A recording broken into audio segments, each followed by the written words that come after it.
Hey everybody, it's Brian, and this is our first Qt programming video. Now, when I say Qt, I don't mean it's good looking. That's actually what we're going to be covering. It's called Qt. It's spelled QT, but it's pronounced Qt. And when you search Google, you'll see a lot of information out here. Now, what is Qt programming? Well, let's actually go to qt.nokia.com. This used to be Troll Tech Software or just qt.com, but it was bought by Nokia. Nokia makes a lot of phones, if you don't know what Nokia is. Now, Qt programming has a bit of a background on it, and I don't want to get into it too much. If you're really interested, go buy a good book. It's called the C++ GUI Programming with Qt 4, second edition by Prentice Hall. There's also an advanced book that's also very good, Advanced Qt Programming, Creating Software with C++ and Qt 4. Basically, in a nutshell, what you need to know about Qt is that it is a cross-platform framework. Similar to Java in the sense that it's cross-platform. What you write will run in Windows, Linux, Unix, pretty much anything you want out there. I think you should go to the website and really explore and see what this can do for you. Now, if you go to the downloads, you'll notice there's two options, LGPL and commercial. We're going to explain what these two mean real quick. Commercial, that's if you're developing commercial application. You're a big company, you're going to develop this software that's going to change the world, and well, you need to pay Nokia for this. Now I pause because I know some of you are going, I don't want to pay anything. Well, you don't have to. There's the LGPL license. This means that you can, royalty-free, distribute your applications created in Qt, and the only thing you would have to do is share your changes to the Qt framework. So if you actually modify the Qt framework, you have to share those changes. But your source code, remains closed source or open source, however you want to do it. Qt used to get a lot of flack for its licensing. The licensing used to be much stricter. It used to either be open source or commercial. And if it was open source, any software you wrote had to be open source. That's all changed.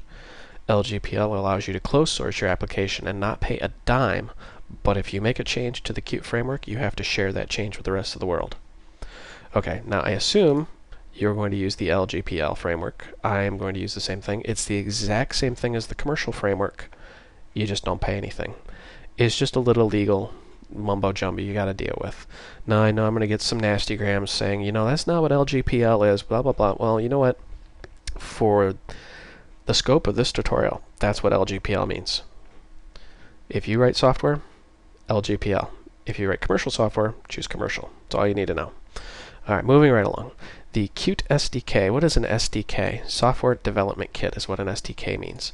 It is a complete development environment. So whatever you've used for your C++ tutorials, go ahead and throw that right out the window. We're going to actually use the Qt Creator IDE version 2.01. If you're viewing this several months or years from now, you'll notice the version numbers 4.70 and 2.01.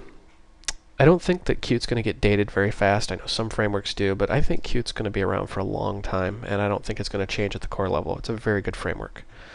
Anyways, moving right along. Go ahead and choose your download. You notice you got it for Windows, Linux 3264, and Mac. I'm running on Windows. I may actually do some of these tutorials in Linux. The basics of how this works is you can write your source code in one operating system, take it to another operating system, recompile it, and it'll run without any problems. For example, you can take your Windows source code, throw it into a Mac, recompile it, and it just runs. That's the only catch, is that you have to recompile it. Now, this is not like Java in the sense where Java, you compile it once and it just runs anywhere. There's no virtual machine here. You have to distribute the Qt binaries, and we'll go over all this. This is all in C++. There's no hidden voodoo behind the scenes.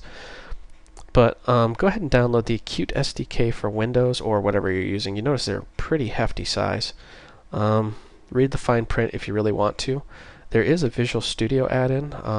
I've never used this. I've never really had a chance to really get with it. But if you love with Visual Studio, use the add-in by all means. I've personally liked the Qt Creator IDE. And the source code is fully available. So you can actually download the full source code for Qt Creator or any of the Qt products. So go ahead and download that, and once you get it installed, here's Qt Creator, and you notice we are using version 2.0.1. I kind of apologize for the little cramped screen. I have to make these videos kind of small in order to upload them. I'll give you a very quick tour of this. Here's the welcome window, and it comes with a ton of examples. I mean, a massive amount of examples, and there's even more examples online. Comes with tip of the day. I mean, you can go back and forth. Here's the editor we'll get into. This is where your projects would be, your open documents, and here's where your source code will be. We haven't opened anything. Design, you can actually design your own windows. It's actually very neat. Debugging, help screens. The help is actually very, very good. A lot of people even question buying a book because you have the full tutorials, full everything right here in the IDE. I mean, it's a very robust system. And then you've got debugging and compilation and all sorts of stuff, build issues, searches, I mean, you name it. This IDE does just about everything you need. So for the sake of simplicity, I'm going to be using Qt Creator version 2.01. So this is Brian. I thank you for watching. I hope you found this video educational and entertaining, and I look forward to going over this topic with you.